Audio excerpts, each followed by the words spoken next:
हुजूर ने फरमाया मेरे ऊपर जिसने नेकी की थी बदला दे दिया है। ये जो मेरे अबू बकर सिद्दीक है ना,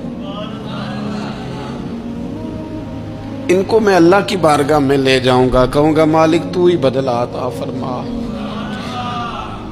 एक हाथ में जनाब सिद्दीक का हाथ पकड़ा, एक में हजरत उमर का हाथ पकड़ा, और हुजूर मस्जिद नबवी से बाहर आ रहे हैं। देखने वाले की जुबान से बेसाख्ता सुभान अल्लाह निकल गया। क्या शान है, क्या मुकद्दर है।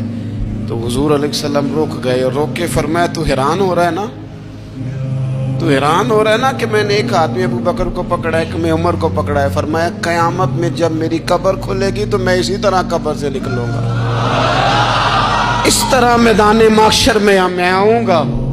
खबरदार हुजूर के वफादारों के वफादार रहना, उनके वफादार रहना, उनके वफादार रहना। बड़ा अजीब दौर आया है। हमने ये दौर देखा है कि लोग हुजूर के सहाबा के बारे में भी बात करेंगे। अब नबी पाक की औलाद पाक के बारे को भी डिस्कस किया जाएगा।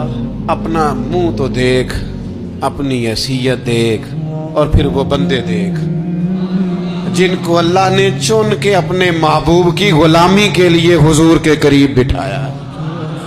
तो बचना ऐसे लोगों से, परहेज करना। खबरदार अकीदा सुथरा रखना, अकीदा सुथरा रखना, साफ रहना, पाकीज़ा रहना, गाफिलों की सोबत से बचना।